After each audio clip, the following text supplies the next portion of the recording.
Again, we've been treated to some great action here at the Code Sports NBL Blitz. NBL now coming your way in the aftermath of night 4 and 2 games that went in wildly different directions. First of all, a big win to Melbourne United over Brisbane. We'll get to that shortly. Second of all, Derek Rucker, alongside myself, Joel Peterson. Another enthralling Tasmania game. They beat Cairns 97-95 the other night in overtime. They took down the Adelaide 36ers by the same score tonight. A game that ebbed and flowed. Adelaide undermanned. Tassie looked like they, are pretty well set in their pre-season. And it was another really, really high-quality contest that we got tonight.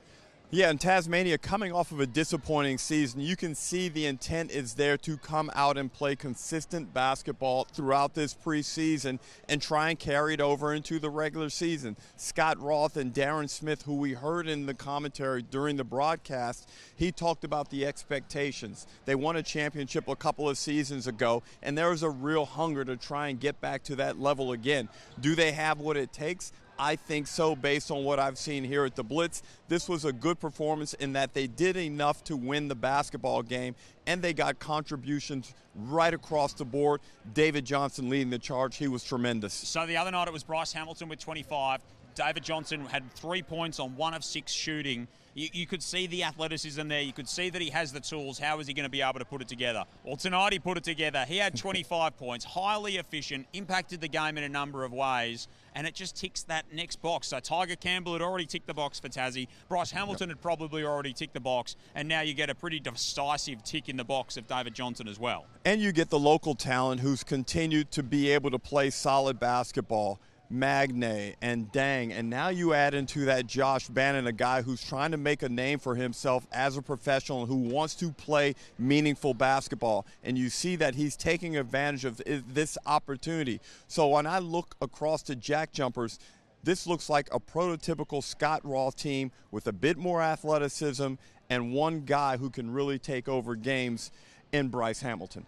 The Adelaide side of things. So both of these teams, by the way, wrapped up their NBL Blitz, of course. 2 games in the book. Yep. Tassie go to the top of the table now with 9 points. Adelaide 8.5. New Zealand Cairns, we think, is the decisive game to come, given Cairns had a narrow loss the other night. New Zealand had a big win over Southeast Melbourne. So they sort of sit. That late game tomorrow will be the decisive one. We'll talk about those games a little bit more toward the end of the program. But the Adelaide side of things, undermanned. We know they don't have Cotton, they don't have Harold, they don't have Humphries, they don't have Kenyon, they didn't have Ben Christie today either. That was a performance full of merit from Mike Wells' team. They got really good efforts from Michael Harris, Isaac White. They had 5 guys on the floor at the end of the game once DJ hit some shots that all had double figures in scoring. That was a pretty impressive performance, all things told. I thought the second string of the Adelaide 36ers brought great energy, especially on the defensive end. We've seen in 2 games now that they've been able to change the complexion and the nature of the basketball game. And I think Coach Mike Wells would leave Canberra feeling really good about where his team sits. I think offensively they're going to be solid. They're bringing in 2 of the best offensive players in the National Basketball League, in Bryce Cotton and Montrezl Harrell. And that's just going to allow everyone else to slot into their appropriate roles. Isaac White has been tremendous. We saw Michael Harris get off tonight, shoot the ball well, display athleticism. I think both of these teams leaving here can feel really good about their situation as we head into the end of the preseason. Of course, Tassie have got the season opener down there, September 18 against Melbourne United. So their sort of preseason is for all intents and purposes done now. They played the early 2 games down in Ulverston in northwest Tassie against Sydney. They then came here. So in terms of competitive outings, they're pretty much done. Adelaide's got a contest against an NBL 1 South select team. That's this coming week or in the next week or so at Mount Gambier. Then, of course, they play in the Pavlos Yiannakopoulos tournament against a couple of the European giants as well, which is going to be so exciting too. So they've got a little bit of work to do before the end of their pre-season, but both of these teams are going to be great to watch throughout NBL 26. To the early game, and Melbourne United, I stood behind the bench, I sat behind the bench, I watched Dean Vickerman. They lost the opening tip against the Brisbane Bullets. Within 5 seconds, Dean Vickerman was yelling at them. He was barking instructions. They came with a ferocious intent tonight, Melbourne United. A ruthless Melbourne United dismantled the Brisbane Bullets in especially the 3rd and the 4th quarter. They win 98-60 in the end, and it was a powerful performance. Yeah, a few things. A, they got out to that great start, and they really put Brisbane on the back foot. And then, as you said, Dean Vickerman cranked it up in the third quarter. From about the 4-minute mark of the third quarter, Melbourne United absolutely ripped Brisbane to shreds. The third thing is I think we saw the first sign of vulnerability from any team in the competition in the Brisbane Bullets tonight.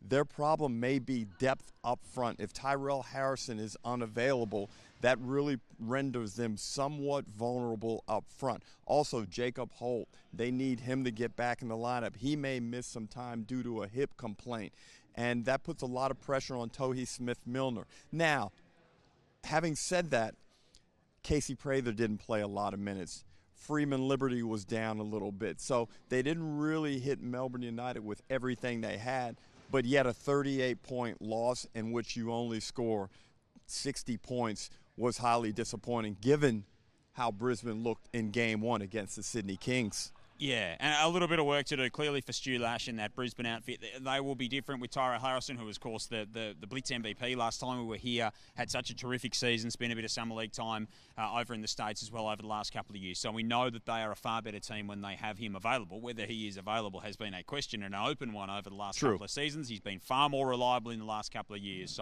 so hopefully he is there. But have you got sort of longer-term concerns about Brisbane, or do you think they'll be able to rectify this by the time that we get into the cut and thrust of the season? If all things go well, Brisbane should be a team that's competing for a play-in, but certainly they're going to need to shore up the defensive interior presence. That's going to be a real sign and a real barometer of how this team goes this year. I think Jalen Adams, once he finds his way into what they're trying to do, and he, as the point guard, he needs to figure out everybody else's role and figure out where to inject himself. But I just want to touch back on Melbourne United. I see no apparent weaknesses in that lineup. Jesse Edwards looks really good. They were outstanding with Marcus Lee in the middle, but now you get probably a slightly bigger version of Marcus Lee, who's only 25 years old. I think his skill set is a little bit wider than Marcus's is, and I really like what I saw. There's going to be less pressure on Golding and some of the other older players that have to really grind through outstanding performances in the regular season. Melbourne United need to forecast and project forward to ensure that everybody has pop when it matters in February and March, and we've seen that be a problem in the past two championship series. I really like what I saw from United. Again, I don't see any voids in that team, and they are deep across the board. And Finn Delaney's looked good as well. We know Milton Doyle brings a lot to that team. We'll see a little bit more of Walker, of course, as he starts to come along as well. There is, I guess, an element, and you've been big on this with Melbourne United, you know, with what they've gone through over the last couple of seasons and losing a couple of consecutive championship series, that there could be a little bit of emotional scarring with this team. But now they bring in a guy who loves those big moments in Milton Doyle, a proven winner. And that is not to say that, because they've got plenty of champions on this squad, that is not to say that the rest of them aren't exactly that. But if there was to be any emotional scarring, do you think they've done enough to take care of that? So during the offseason, I certainly thought that the emotional scarring and the residue left over from two really deflating championship series losses would be something that Melbourne United may have to contend with and address throughout the course of this season. But Joel, being here and watching the dynamic and watching their conduct, especially during this game here against the Brisbane Bullets, I don't think that's a factor. There's been enough change in personnel, good change in personnel, and the fresh blood of a guy like a Tyson Walker, who just comes out here, and he's been one of the best players here at the Blitz.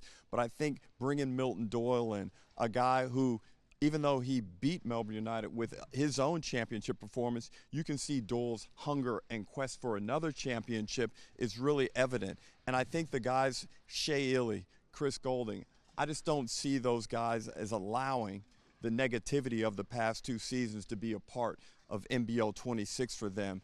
And I know coaches and programs don't like to hear me say this, but I think Melbourne United, again, are the championship favorites. Championship favorites? I believe so. After watching them tonight and looking at how they can potentially rebound the basketball, I believe Krislovich and Delaney are two of the best signings in the offseason. When you're talking about trying to win basketball games, both those guys impact winning and your standings in a positive manner. Well, history would have us believe that they're going to be there at the pointy end of the season, and Finn Delaney looks really good, and that's a big positive for them. I know you and Jack spoke about that right off the bat with Melbourne United right on night one of this NBL Blitz, that he looks fresh, he looks ready to roll, and if he can find his best, we know how good that is. Well, what I like about Krislovic and Delaney and Edwards and Bowen, now you have better defensive versatility, I believe, with your bigs, and that's an area where Melbourne United struggled over the past seasons when it really mattered. And now I think that Dean Vickerman has the ability to throw different looks